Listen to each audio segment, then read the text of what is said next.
Some people seem to be so easily influenced or programmable, while others seem to be immune to it.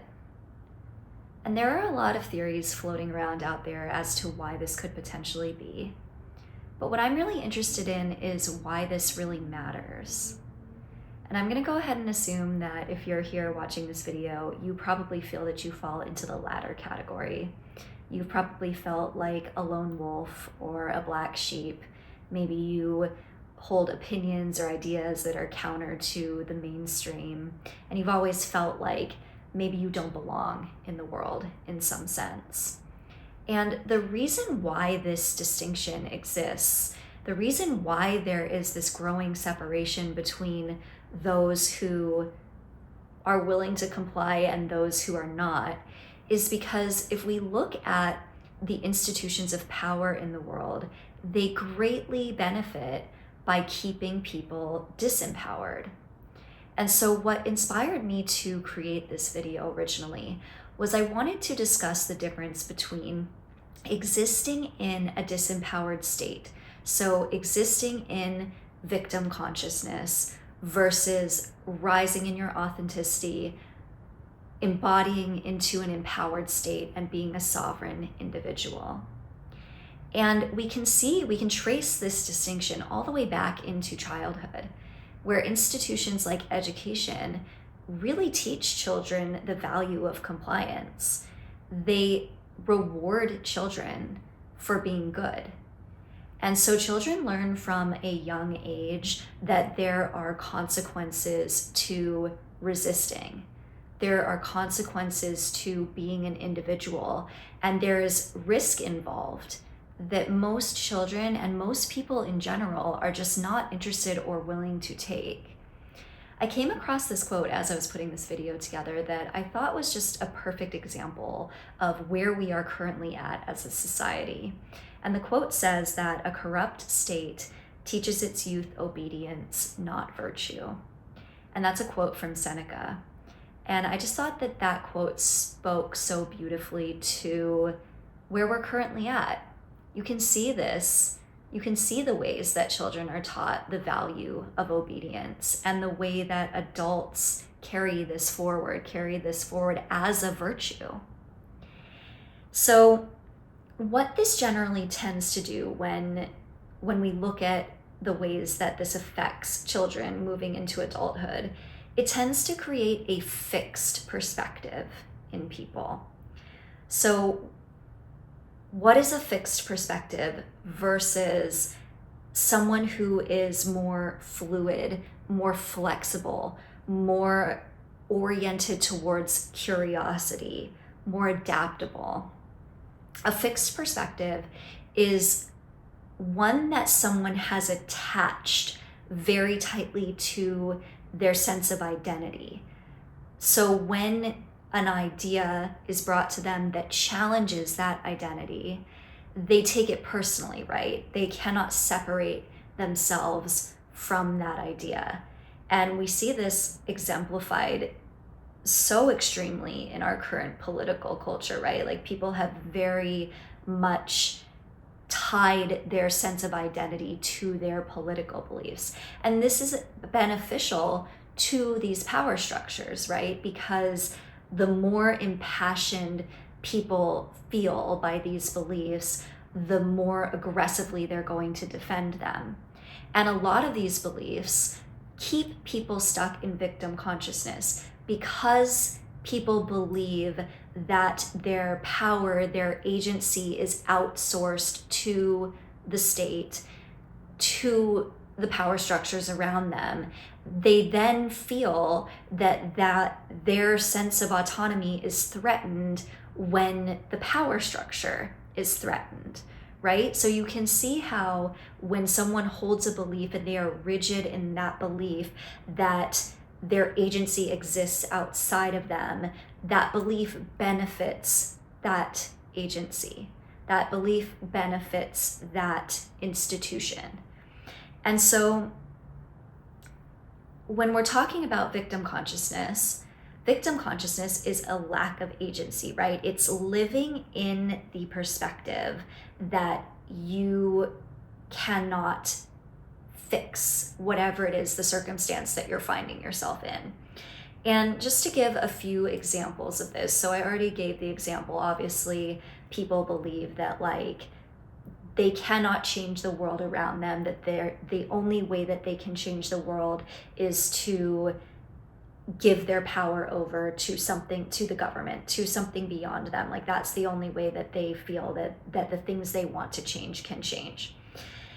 But we also see this, like a good example of this is inside of the manosphere, right? Like the manosphere is a perfect example of a worldview that is based in victim consciousness. It's like this idea that society owes you something, that men are disenfranchised in some way by the external, and the external therefore needs to change, right? Like it's like this belief that, you know, women are mean to them, or you know, that just the way that the structure of society has changed to now disenfranchise men. So it's this belief in their inability to take ownership over their own thoughts, feelings, emotions, behaviors, actions, that the experience they're having in the world is the fault of everybody else, right?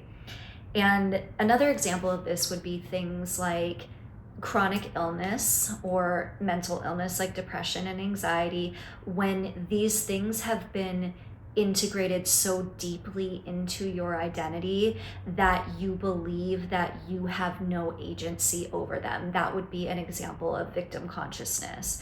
Or addiction. Addiction, again, is a great example of this, because you know, if you are perpetuating this behavior and you're saying that you want to change but you can't, then that pattern of behavior has power over you, right? And I'm not saying that these struggles are, you know, these are difficult struggles to have, and overcoming them is challenging, can be one of the most challenging things that you do in your life. But I truly believe that your greatest struggles in life are the doorway to your greatest successes. And so that's why I am talking about these concepts and why I'm doing this video. And I would love to hear from you as well in the comments what your experience has been with overcoming limiting beliefs, overcoming things like addiction, or, you know, maybe there was a rigid belief that you had that you were able to move on from and change, and now you feel like you're much more adaptable and flexible in your approach to life. I would love to hear your stories as well. And so when we talk about moving from victim consciousness to a sovereign state, what does it mean to be sovereign? To be sovereign means that you are in your power. Nothing outside of you has power over you. So you are learning to release limiting beliefs, and you are learning to live life on your own terms. So it's switching the viewpoint from, you know, power from the outside in to now power rising from the inside out. And so what happens when you step into sovereignty? The outside world and your experience of the outside world, whether that's your experience inhabiting your body, it's your, you know, the way that you're showing up in the world and what you're creating, all of these things exist as a reflection of what is going on within you. And while it may be easy to point out ways in which other people are obviously running societal programs, right? Like it's easy to point out people that are extremely politically indoctrinated or extremely indoctrinated by content they consume online, or maybe it's like extreme consumerism, like TikTok trends and people running out to buy Labubus and whatever the next thing may be. These things are obvious examples, right? Like they're easy to identify. But the truth is that all of us at some point in our life have been programmed in one respect or another. So maybe for you, you were born into a family that taught you really limiting beliefs around money. And this can be a hard one, a challenging one to overcome, right? Because you're born into a circumstance and that's all that you know.